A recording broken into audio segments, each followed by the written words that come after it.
Tonight, a new year comes with new regulations in Ontario. If they don't play by the rules, they will have that opportunity to do business in Ontario taken away from them. Why some in the tow truck industry say new laws in their line of work are much needed. Plus, closing so we can take a step back to plan.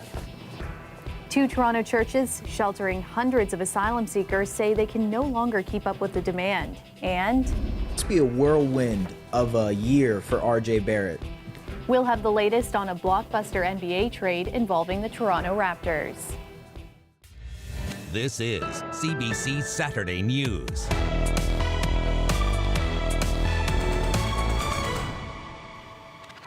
We begin in Ottawa tonight, where friends and family gathered at a local mosque for the funeral of one of the 2 teens who died after falling through ice.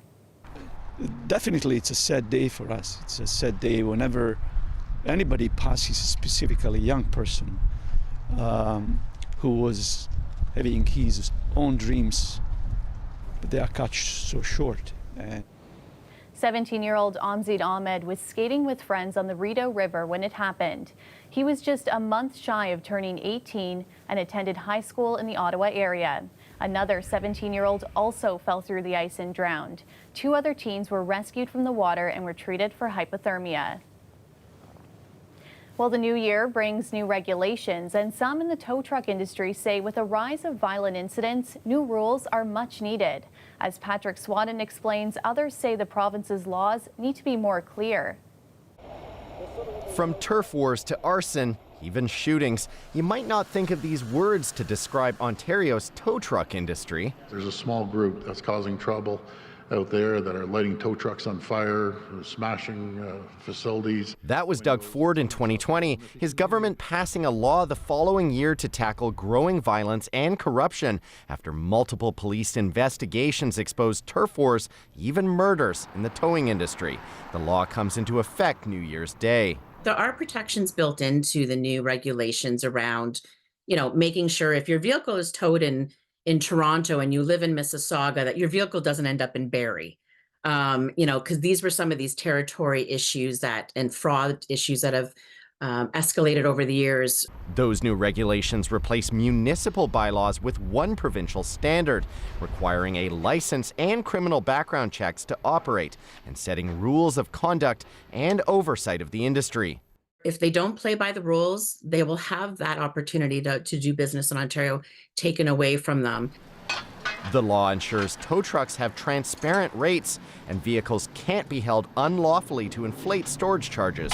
Customers can pick who tows their vehicle and where it's towed, which could save them millions. But the OPP have not removed their towing program, so we now have 2 sets of rules, and we don't know who we're supposed to be working with or addressing. Graves says the province has been hazy on the details, and it's left many operators confused and concerned. Proper consultation with a third party did not take place with the towing industry, and specifically regarding rates. They just want one set fee for all of this to be put in place. Preferred towing owner Gary Vandenheuvel says that could actually pass on costs to the consumer, and the only way to reduce violence is to remove the practice of first to the scene. And when guys are racing to scenes, this isn't good. He says the industry is fragile, and unless payment rules are also fair to operators, some could be forced out of the business, meaning roads are going to be closed a lot longer if this doesn't happen correctly. If this is not implemented in a proper fashion, this may backfire on the government. Patrick Swadden, CBC News, Toronto. Toronto police are investigating after a fatal stabbing left 1 man dead at a homeless shelter. It happened just before 2 this morning near Fort York. Police say a man in his 50s was found with stab wounds at the shelter. He was transported to hospital where he later died. A 25-year-old man has been arrested in connection to the stabbing. Homes First Shelter's CEO says both men were residents at the facility, adding this was an isolated incident. And in Hamilton, a man is dead after an overnight shooting. It happened near York Boulevard and Queen Street. Officers say 29-year-old Daniel Musafiri was pronounced dead in hospital. Several suspects were seen fleeing the area last night. Anyone with information is asked to contact Hamilton Police. And back in Toronto, police have arrested a man after a homicide on Boxing Day. Officers responded to a medical call in the city's West End last Tuesday. 68-year-old Vinko Skoko was transported to hospital where he later died. Early this week, police said Skoko was out walking when he got into an altercation with another man who was reportedly throwing objects. A 51-year-old man from Toronto was arrested on Friday. He has since been charged with manslaughter and assault with a weapon. This evening, a vigil was held for a Canadian-Israeli woman who was killed during the attack on Israel by Hamas on October 7th. The fate of Judy Weinstein had been unknown until this Thursday, when her kibbutz confirmed she had been fatally wounded in the initial attack. Today, friends and family gathered to honor her life and to call for the release of hostages being held by Hamas. Carmel and the rest of the kidnapped need to be home now. It has been 85 days now, and we still have 129 of our families and loved ones in captivity in hell, in Gaza. 70-year-old Judy Weinstein was born in the U.S. but grew up in Toronto. Her family says she spent years teaching English to children of all backgrounds. According to an official Israeli tally, more than 120 people are still being held in Gaza. About 1,200 people were killed in the initial Hamas attack, including several Canadians. Israeli forces pushed further into central and southern Gaza today.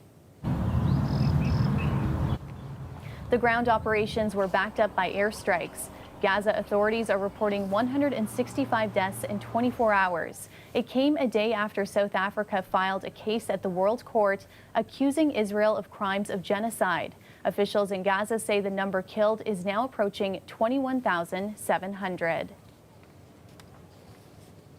Two Toronto churches say they've been forced to close their doors to refugees in recent weeks. Both have sheltered hundreds of asylum seekers since last summer. But now they say they just can't keep up with the demand. And as Tyler Cheese reports, they're looking into alternative options. This is where they were sleeping. So every Sunday morning, we'll flip it back into a place where people can sit and pray and worship. Pastor Eddie Jumba has been overseeing the makeshift refugee shelter at Dominion Church International since last June. The church has recently stopped operating as a shelter, saying it wasn't sustainable to keep going. We have come to a place where we are just not able to continue affording those things, such as food, such as the cleaning company, as you saw, the garbage removal, things like that. In addition to the financial situation, he says the building just wasn't meant to house that many people. That's why they're now raising money for a more permanent solution. We are closing so we can take a step back to plan, which is the plan is the construction of the 500-bed shelter. Since last summer, the number of asylum seekers coming into the GTA has skyrocketed. Dominion first opened its doors to those seeking refugee status when they learned they were sleeping on the streets of downtown Toronto. So we are looking for help. We need help right now. Pilgrim Feast Tabernacles is another church that opened shelter spaces. But now they're moving out. So as we're going into looking for another location, we have to now start breaking everything down and start packing it away systematically so that this way, by the time we're ready to leave, we can just go. The church is calling on help from the public. We need financial help, and we need people that understand who is maybe a real estate agent, somebody that can even pay for the building. We don't mind doing the work because we've been doing it. But we need people to come alongside us. Both groups say they're grateful for help from the city and the Federal Ministry of Immigration and Refugees, but say more needs to be done. In an email response, the city says it's currently supporting more than 5,000 refugee claimants, but admits it's hard to find shelter for everyone due to unprecedented demand on the shelter system. The Immigration Ministry has said it's doing everything it can to help alleviate pressure on shelters and churches and is actively working to find shelter spaces for everyone. Tyler Cheese, CBC News, Toronto. For the last 6 months, Black-led churches have been sheltering refugees. Many arrived in the summer unable to access the city's overburdened shelter system. Since then, many have moved around the province, finally getting the chance to start their new lives. But as Dale Manuktuk reports, they're still facing challenges. According to our culture, when you see something white outside, it symbolizes honey and peace. John Ondari Mochima has recently seen snow for the first time. Jokingly, he asked his wife if it was sweet milk coming down. Niagara Falls with this snow is a land of honey and milk. I like it. We like it. It wasn't all smiles for this married couple from Kenya who came to Canada on August 11th fleeing political persecution. Their first stop was 129 Peter Street, Toronto's Shelter Referral Center, when in the summer, hundreds of African refugees were left to sleep outside.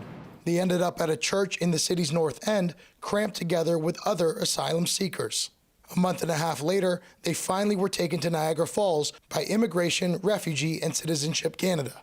I have gotten my driving license, that is the G1.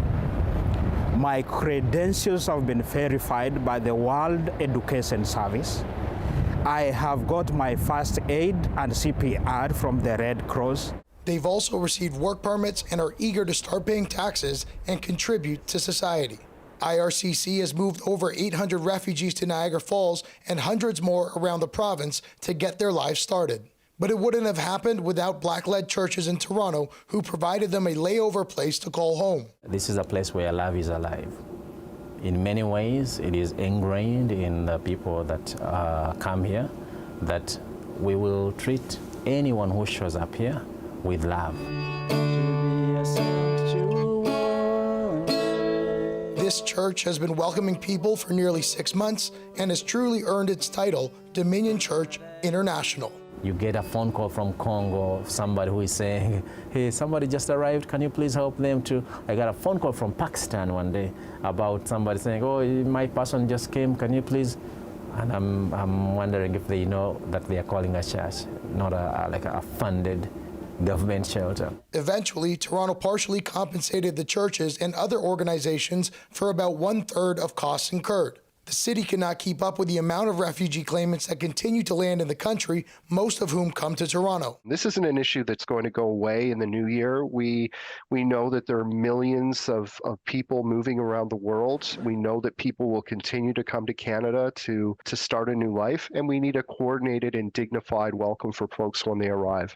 The federal government has now committed $7 million to build a refugee reception center in Brampton. We are still at it until that day when we cut the ribbon for the Welcome Center. Giving more people like John Mochima and his wife the chance to live the Canadian dream. Dale Manuktuk, CBC News, Toronto.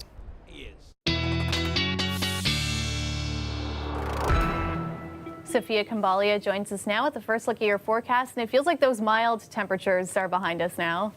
Yeah, we have a bit of a dip down and even some snow to talk about. Really, it's not much to write home to mom about when you've had December as mild as it's been. Well, a couple centimeters in the forecast is quite a bit. Look at this. Everything in yellow. That's 23 days above seasonal this December. And really, it's been fog for as far as we can remember since before Christmas Eve. The only chance we really had of that little bit of bluebird sky was the 19th, Tuesday the 19th of December, and Boxing Day. But other than that, we have had a really cloudy, foggy stretch. This is an Alberta Clipper, though, that will come in New Year's Eve throughout your New Year's Eve partying hours. That will drop about 3 centimeters of snowfall, really south and west of the city. Hamilton, London, Niagara Falls, Guelph, Kitchener, anybody kind of north and east of the city, you're not looking at a lot of snowfall. It's a slow-moving system. Winds are light. At best, you'll maybe dust off the car for the couple centimeters of snowfall after your New Year's Eve party. I'll tell you what the temperatures do in the long range, Talia. Thanks, Sophia. You're welcome. A blockbuster NBA trade to tell you about involving the Raptors. Toronto is sending 3 players to the New York Knicks for a package of players, and that includes Canadian RJ Barrett. OG Anunoby, Precious Achiuwa, and Malachi Flynn will be shipped to the Knicks. Anunoby was originally drafted by the Raptors in 2017 and is known for his strong defensive skills. The Raptors will also receive guard Emmanuel Quickley and a second-round draft pick. RJ Barrett is 23 years old, was born in Toronto, and helped Team Canada qualify for next year's Olympics. We spoke to an NBA reporter for his thoughts on the trade. It must be a whirlwind of a year for RJ Barrett. Going into Team Canada this summer, winning a bronze medal, obviously a massive part of the Canadian program for nearly a decade. He's been one of the most highly sought out, highly touted prospects in the NBA draft cycle over the recent, 5 or 6 years. They called him Maple Mamba just because of that. He obviously has a decorated college career as well. So it's interesting that his career has gotten to the point where he's on the Raptors. And now he is, again, in a different version, another symbol of Team Canada in the sense that he's now playing for the Toronto Raptors. It's a very cool moment. In terms of the basketball itself, he has had a pretty inconsistent career in the NBA, and the hope is that him being 23 years old, maybe given more opportunity in Toronto, he'll be able to find that consistency. Tonight, the Raptors are tipping off against the Detroit Pistons, who have lost 28 games in a row. If the Pistons lose tonight's game, they will set the record for most losses in a row in any of the 4 major sports leagues. Stay with us. We'll be right back. A GTA-based sports car team is gearing up for the upcoming race season with a new ride. A lot of the advantage that we have won't necessarily be making the car faster. It's how quickly, efficiently, and error-free we can execute pit stops. It's how well the car is prepared and, right down to the smallest detail in advance of the race weekend. And it's about not making mistakes. Racegoers had a first glance at the team's new McLaren Evo at an open house event. This is ahead of their first race of the year at the Daytona circuit, where they hope to score another win after last year's victory. And at a swimming pool in Scarborough, a 2-time Olympian is pushing himself to get to his 3rd. The Summer Olympics takes place next year in Paris. Kirthana Sasitharan has more on the athlete's journey to get there.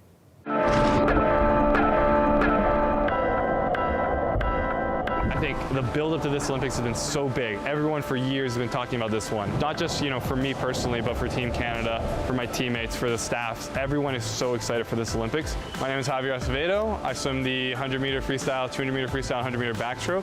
I'm a competitive swimmer. I've been to the Olympics twice.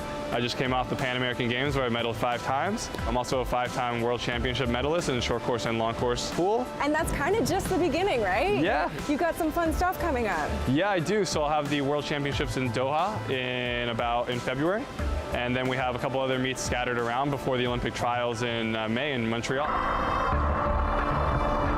That would be for Paris. Yeah, that would be my 3rd Olympics. Definitely would be my most fun ones too, because in 2016 I was a young kid. I was just in high school. 2021 it was COVID, and this would be the one where it's like, everyone's excited for it. I am born and raised maybe 5 minutes away from here next to the Toronto Zoo. When I was 7 years old, I started doing competitive swimming. It was kind of one of those things where I was a kid, my parents threw me in a bunch of sports. I decided swimming was a sport for me. Well, I kept going, and when I was about 14 years old, I started to finally develop into a junior level swimmer where I was pretty solid. And I started to make junior national teams and senior national team. My first senior national team was in 2016 at the Olympics. So I was still in high school in Scarborough in the beaches. Being in Scarborough, having my family still here and my grandparents who I love very much, it's great. I have all the familial support I could ever ask for because I'm in Scarborough and because I've been here. Last week we did 7 rounds. His career has turned into that of purely a professional athlete. He's managed that transition really, really well. He's continuing to put up best times. He's continuing to move forward. He's a leader on our national team and he's a leader in our program. I love collaborating with my athletes. I love collaborating with my team to try and achieve something that no one else in the world is doing. That is something that very few people get to experience.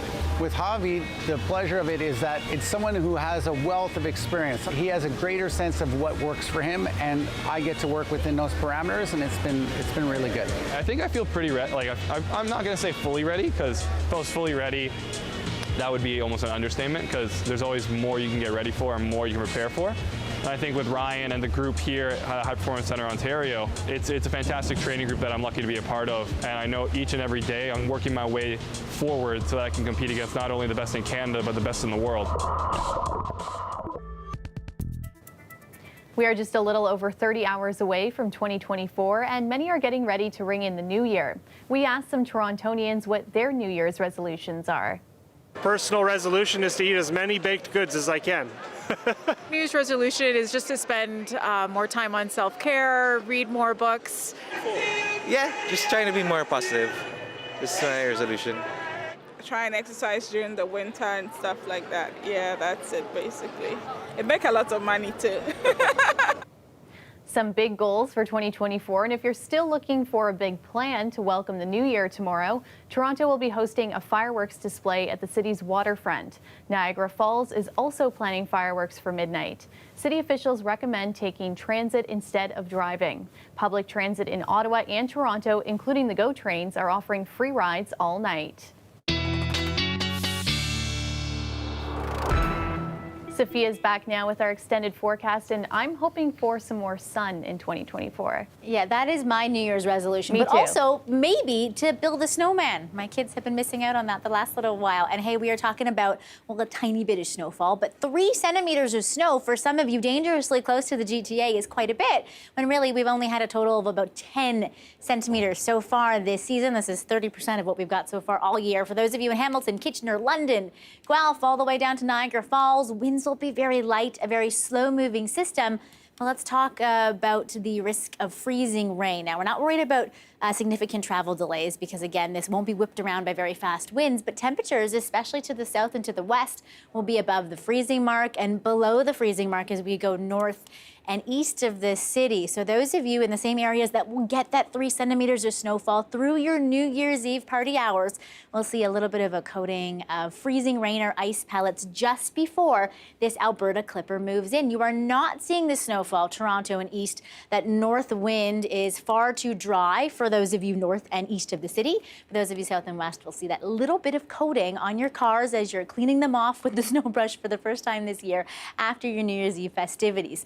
Overnight, New Year's Eve into New Year's Day, -4. This is a seasonal overnight value for our lows, but it'll feel quite chilly, especially that -10 in Barrie when we haven't been used to that. Remember, over 23 days above seasonal this month. New Year's Day at the seasonal mark, but at the freezing mark as well. Will feel a little chilly. All in all, this upcoming work week, plenty of sunshine. We are back to a northerly flow, which means we have cleared out that low-lying cloud and all of that fog, and we've brought back the sunshine, but it will feel a lot cooler for many of us than what we've been used to, Talia. Thanks, Sophia. You're welcome. And that's our show for you tonight. Thanks so much for watching. You can stay caught up on news anytime on our website, cbcnews.ca. Good night.